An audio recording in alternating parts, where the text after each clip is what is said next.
Welcome to Mondays with Maxwell. My name is Mark Cole. I'm the president and CEO of the John Maxwell Leadership Enterprise. I believe every one of you watching this right now is just like John. You welcome Mondays because you look forward to starting your week off looking for ways to value people. And since today is Monday, my friends, let's hear from the man of the hour. He is our leader, our friend, John C. Maxwell. John Maxwell here. I'm so glad you're back with me on Mondays with Maxwell. And we're in our best advice series. And in a moment, I'm going to give you my best advice, but I'm in Andrew's studio. As you know by now, Andrew always wants to put his 2 cents into our program and give us his advice.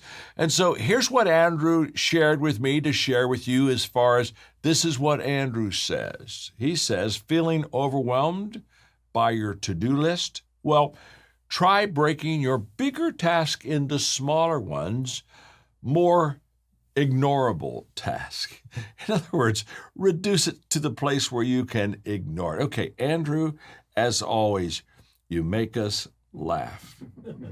My best advice for today is very simple. People see what they expect to see. The thesis of the teaching is just something that you can put your hands around.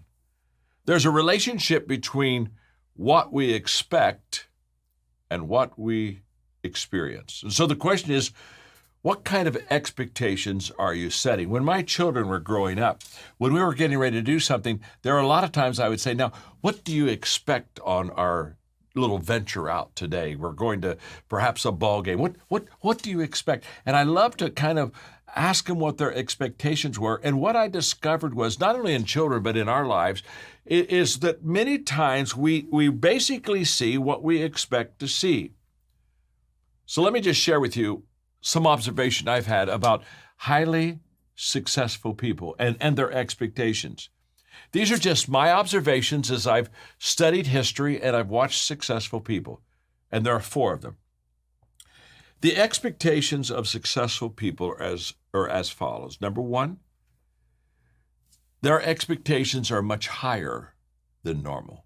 In other words, successful people, when they go into a venture, they, by and large, have higher expectations of what they expect to see, receive, give. Their expectations are just higher than the average person. Number 2, their expectations are almost always self-driven.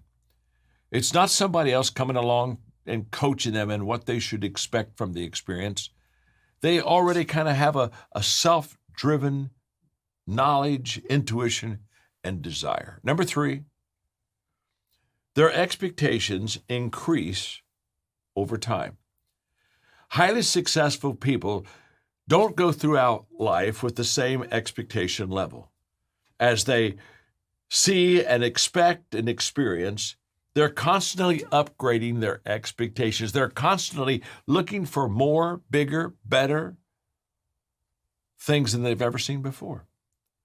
And finally, their expectations are very personal and very clear in their life.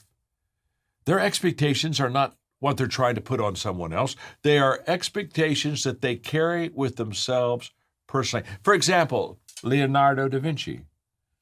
His expectations were very simple, could be described in a phrase that he often said, make perfect paintings. When he got ready to paint, he had an expectation of a perfect painting. Winston Churchill, during the war, his expectations were very clear, very strong. Stop Hitler. We cannot allow him to advance any further than he's advancing. Jeff Bezos, Amazon, his expectations, build Earth's most customer-centric company. We've got to be more customer-centric than any other organization. You see, they understand that what they see is what they expect, and so they make their expectations what they need to be seen. My advice to entrepreneurs, in fact, as I was working on this lesson, I wrote this down, and if you'll just let me take a moment, I want to read it to you. Set expectations as high as you possibly can, so long, don't miss this, Get the picture. Set your expectations as high as you possibly can, so long as you truly believe that these expectations can be realized. If you want unreasonable success, you must have unreasonable expectations. The ceiling of your future is the most that you can ever imagine and the most that you can ever expect. I was doing a podcast with my friend Ed Milet the other day. He's just a phenomenal, he's at the top as far as the ability to interview exceedingly well. I always love being with Ed. And this is Ed Milet's quote, and I don't want you to miss it. He said, you don't have to believe me, but you do have to believe that I believe me. That's huge. You don't have to believe me, but you have to believe that I believe me. In other words, when I set expectations, there have been many times I've had doubters, or they've had people say, oh, John, that's never going to happen. You can't do that. That can't be you really don't have to believe me. But when I'm giving you those expectations, you have to believe that I believe me. Because if I believe me, those expectations have great possibility. But if I don't believe me, I will sabotage myself. Maybe another way to say it is this: how we view things is how we do things. That's a fact. So when I thought about this lesson, I thought of the John Maxwell Leadership Center in Atlanta, in our boardroom, around where we make some major decisions. I have printed some major decisions that I made in life. And this just fits so well with what I'm wanting to teach about what we see and what we expect. And so I made a ministry decision many, many years ago when I was in my 20s. And here's what my ministry decision was. I will attempt things so big that if accomplished, only God will get the credit. Now, that expectation just set my entire course. I saw it, I expected it, and I've seen it come to pass. So I'm going to give you now, okay, here's where just the practice come in and the teaching on our Monday with Maxwell. I'm going to give you two expectations that I have about life. And these two, you can adopt it, you can plan it in your life, you can put it into practice, and I guarantee you they'll serve you well. So let me give them to you. The first expectation is, I expect to see problems. In fact, can I tell you this? I expect to see problems every day.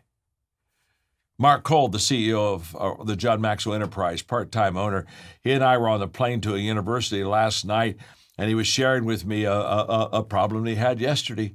And I got so excited about the problem. I mean, he was just wrestling. He was just going after it. And I got so excited. I thought, oh, this is so huge because he had already started handling the problem, and he was doing really good.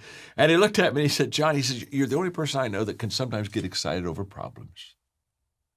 Well, I expect them. I expect them in my life every day.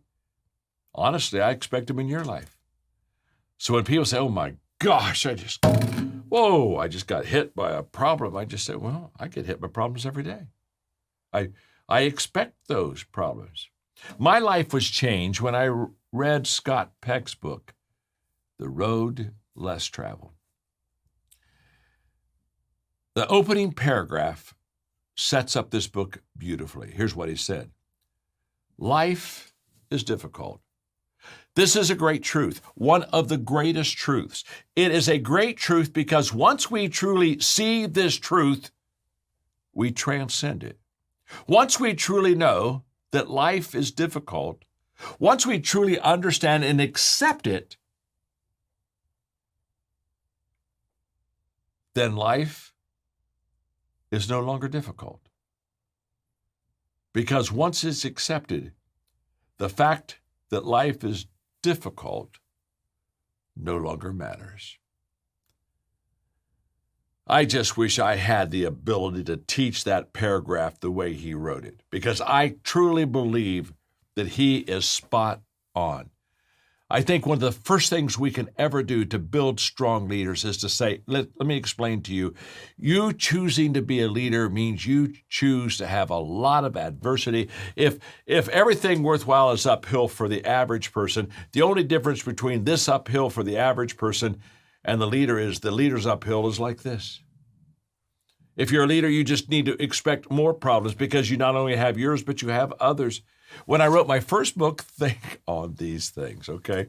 I wrote it in 1979. In fact, it's still in print. I can't even imagine why it's still in print. It's beyond me. I mean, it was a terrible book. It was my first book. You're never good the first time. And you just have to trust me. 100 pages, 33 chapters, 3 pages per chapter. The only reason there were 3 pages because I didn't have anything else to say. Some of the chapters were 2 pages too long.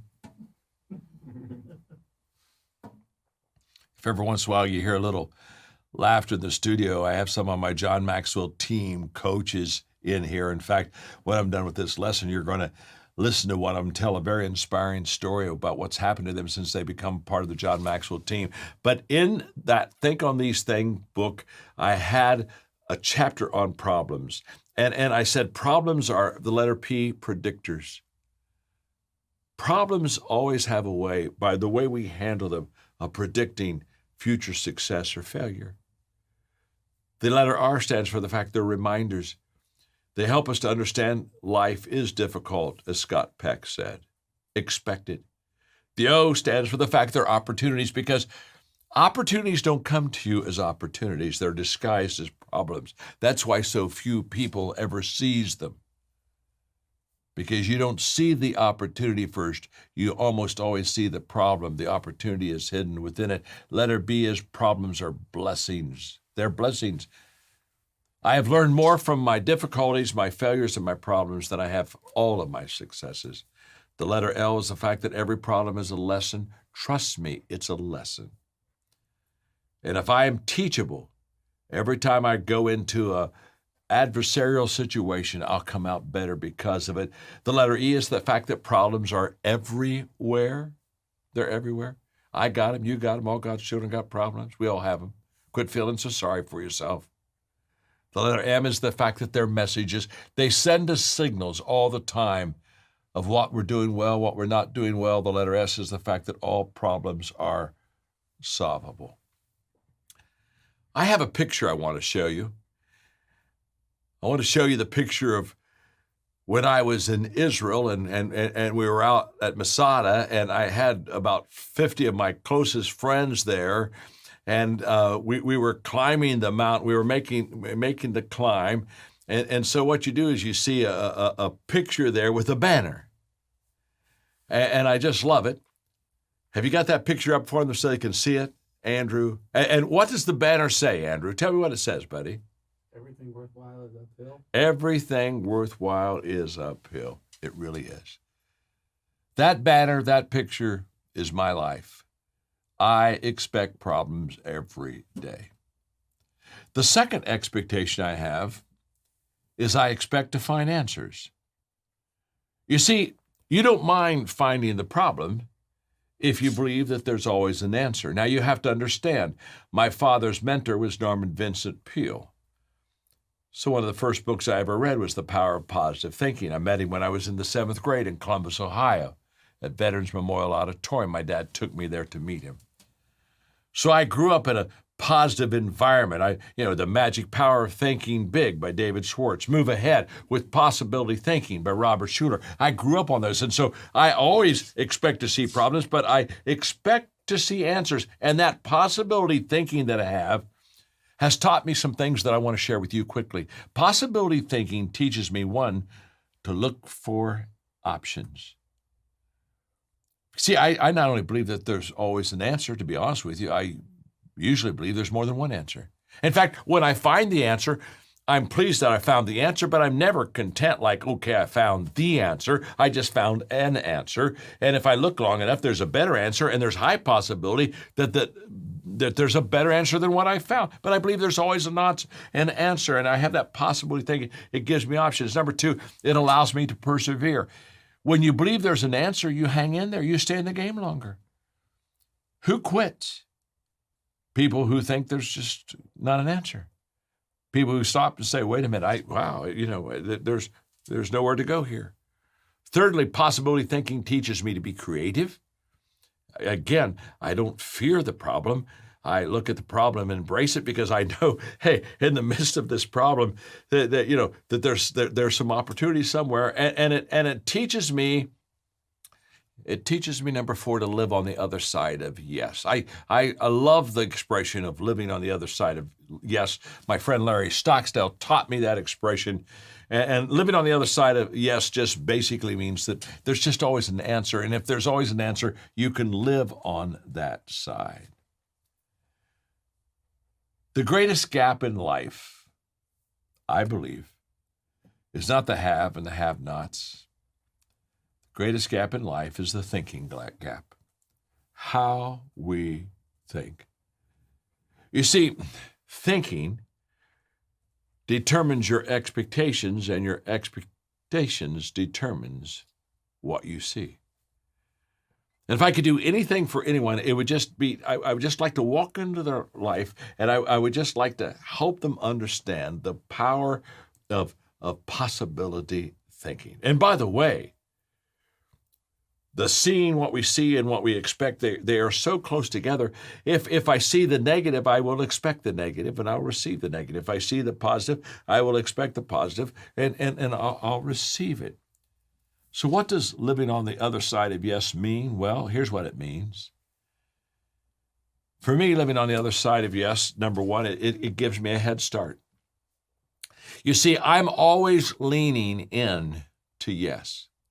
So what that means is if you and I have an opportunity, while you're kind of wondering whether you should do it or not, I probably have already started. I'm already leaning forward, ready to say yes. It gives me a head start. It allows me, when I wrote the book, 25 Ways to Win with People, one of the things I teach is be the first to help. Well, who's the first to help? The person who is ready to help, the person who understands that when opportunity comes, it's too late to prepare. They're already leaning into it. And so that you always remember the first person that comes to help you, but you don't remember the 5th person, the 6th person. You see, being first gives you that edge. It's not the fastest person that wins the race. It's the first person who started first. Living on the other side of yes increases my possibilities. You see, we only find our limits by pushing them. You don't find your limits by observing. You don't look and say, well, I think probably this is what I can accomplish. No. You have to push them.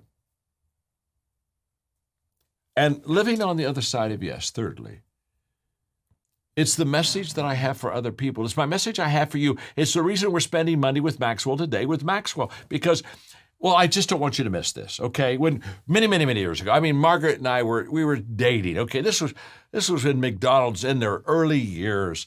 And I stopped at a McDonald's, and Margaret wanted a Diet Coke, and so I went up to the little lady there, and I asked for a Diet Coke.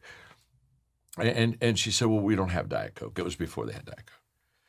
So I thought, okay. I said, could I have a cup with ice, just full of ice? And now she's looking on her little deal to punch, and there's no place where it says cup with ice. And so she said, oh, I'm so sorry. She said, I don't think I can do that. And I smiled real confidently at her, and I said, yes, you can. And she looked at me and she said, okay. And she went and got me the cup of ice, and she handed it to me, and I got in the car, and we went to some convenience store, and I got the Diet Coke, and I poured it in for Margaret, and all is well. And that day was a breakthrough day for me. Hopefully it was a breakthrough day for her. I said to myself, I'm going to spend my life being a yes, you can man. I'm going to spend my life looking into people's eyes like I'm looking into yours right now and saying, oh, yes. Yes, you can. It's kind of like my philosophy of life. Say yes, tell the world, figure it out. It just works. So the next time you have an opportunity, just say yes, tell the world, and then you go figure it out. The best advice I can give you today on Monday with Maxwell is people see what they expect to see. So if you raise your expectations, you'll raise your sight. Thanks for being with me today on Monday with Maxwell. I hope you enjoyed Monday with Maxwell. And one of the things I enjoy about coming together with you every Monday is to introduce you to some of our John Maxwell team coaches. I am so proud of our coaches. And I have Rodney Payne from Oklahoma City here with me. And Rodney, you really make me proud because you take the values of the John Maxwell team and you just spread them to other people. So let's just get acquainted quickly. Tell me about yourself. You've been a member for about 3 years, but what was it like before you became a John Maxwell coach? Interestingly enough, I'm 25 years corporate America, full-time pastor. When I took over the pastor in 2009, I bought the 21 Irrefutable Laws, and we went through it as an entire congregation, particularly with our leaders, one at a time. Had no idea it was a John Maxwell team. This was 2009. And so you took your whole congregation through the 21 laws? I did. I love this, man. I did. I just love this, man. I did. And so you never thought about being a John Maxwell team coach. We didn't have a team back then. So what happened? So as I transitioned out of corporate America, and I was bivocational to start. Sure. When I transitioned into full-time ministry, I started a coaching company to offer some consulting, and I had 25 years of experience and no influence. And so that's when the John Maxwell team shows up after going through. We didn't just do the laws; we did the indispensable qualities. We did leaders around you. We went all the way. You did it all, didn't you? We went all the way in. And you so did it all. As we went through the process, then the John Maxwell team came available, and I became made aware of it. And that's when I said, I need this in my life. So would it be fair to say then, Rodney, that you joined the John Maxwell team? You already knew how to coach. I mean, you knew. I mean, we could equip you and help you, but you really needed that name, that influence that would help you maybe get in the door, that would allow you then to have a more successful business? I did. I thought that's all I needed. I Okay. really did. And then I get in and we've got the resources, we have the support, we have the accountability. And so when you add all that together, so now I go from having a business name to an actual business. I go from calling myself a consultant to actually consulting. So it's been a life changer for me. And again, I did this for a living. I took care of people, business development, Fortune 500 company. John Maxwell team changed my life. Rod, I'm so glad you're on the team. And I'm so glad that you represent us. And I just think that the days ahead for us as a John Maxwell team are even going to be better than they have been in the past, don't you? I know they are. I'm more excited every day. I am. You know, perhaps you're like Rodney. You kind of got your business act together, but you just need to upgrade and up level. Maybe it's the influence, the name you need some. Perhaps it's the skill sets that you could have. Here's what I know. If you become a part of the John Maxwell team, what will happen more than anything else is you'll be placed in an environment of other successful entrepreneurs that will allow you to reach your success. I really am looking for you. Come on, join the team. Let's do significance together. So now we see there is good advice and Andrew advice. Let's call that unadvice. I hope you've enjoyed today's Monday with Maxwell Lessons. What's some good advice or some unadvice you've received? Let us know in the comments. And what can we say about our John Maxwell team members? Every day, they look for ways to lead in and live out Maxwell leadership principles and philosophies. We're so grateful for the John Maxwell team. Each week, we'll feature a member or mentor from our team who will share their story and their journey with you. Why? Because we want you to see the real stories of difference makers, of value multipliers, and of possibilists. If you want to learn how you too can join John's team of difference makers, go to mondayswithmaxwell.com. Let me say that again. It's Mondays, plural, mondayswithmaxwell.com. Let us know how you saw Mondays with Maxwell and how you want to make a difference. Thank you again for watching today. We'll see you next week for another episode of Mondays with Maxwell.